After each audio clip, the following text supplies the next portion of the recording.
மனுஷன் முகத்தை பார்க்கிறான், கர்த்தரோ இருதயத்தை. 1 சாமுவேல் 16:7 வாசிக்கிறோம்.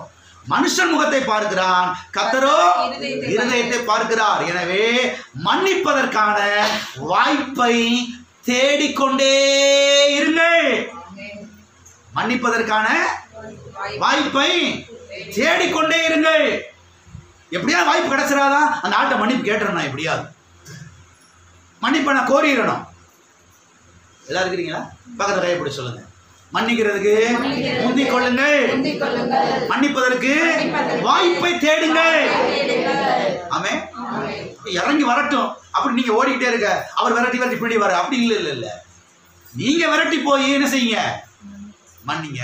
மன்னிப்பதற்கான வாய்ப்பை என்ன செய்ய வேண்டும்? நீங்கள் தேட வேண்டும். அருமையானவர்களை கவனியுங்கள்.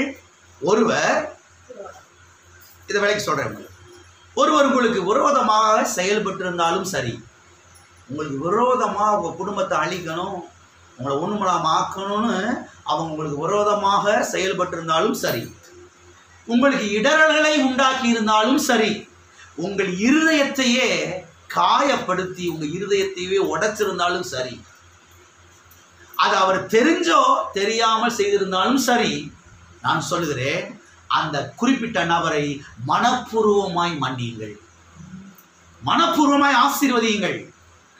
இருதயத்தை காயப்படுத்தி இருக்கலாம், அந்த காயத்தை நீங்க ஆத்துறதுக்கு பல வருஷங்கள் கூட ஆயிருக்கலாம், பல நாட்கள் பல மாசங்கள் ஆயிருக்கலாம். இருந்தாலும் பரவாயில்லை, அந்த மனுஷன் என்ன செய்யுங்க? மன்னியுங்கள். அது மாத்திரமல்ல, அவர்கள் செய்த காரியம் எவ்வளவு பெரிய பயங்கரமான காரியமாக இருந்தாலும் சரி, அவரை மன்னியுங்கள். அது நம்பிக்கை துரோகமாக இருந்தாலும் சரி, அவரை என்ன செய்யுங்கள்? மன்னியுங்கள். அது நம்மை அதிகமாய் காயப்படுத்தி இருந்தாலும் சரி, அவரை என்ன செய்யுங்கள்? மன்னியுங்கள். ஏனென்றால் தேவனுடைய பிள்ளைகளாகி நாம் பிறரை மன்னிக்க அழைக்கப்பட்டிருக்கிறோம். அழைப்பே அதுதான். அதுக்காக தான் கர்த்தர் நம்மளை அழைச்சிருக்கிறாரு. எதுக்காக? மன்னிப்பதற்காக, அன்பை காண்பிப்பதற்காக. எல்லாரும் தெரியுங்களா? எதுக்காக கர்த்தர் நம்மளை அழைச்சிருக்கிறாரு? வாய்ப்பை தேடுங்க. நான் அப்படி வாய்ப்பை தேடி இருக்கிறேன். மன்னிப்பு கேட்கறதுக்குங்க, மன்னிப்பதற்கான வாய்ப்பை, அது பிள்ளையா இருக்கட்டும், புருஷனா இருக்கட்டும், மனைவியா இருக்கட்டும், தகப்பனா இருக்கட்டும், தாயா இருக்கட்டும், கூட பிறந்தவங்களா இருக்கட்டும், மன்னிப்பு கேட்கறதுனால நம்ம என்ன செய்ய மாட்டோம்? தேஞ்சு போயிட மன்னிப்பதற்கான வாய்ப்பை என்ன செய்யுங்கள்? தேடு. அது மாத்திரமல்ல, நாம் பிறரை மன்னிக்கவில்லை என்றால், நல்லா கவனிங்க, நாம் பிறரை மன்னிக்கவில்லை என்றால் நாம் எதிர் திசையை நோக்கி சென்று கொண்டிருக்கிறோம் என்றுதான் அர்த்தம்.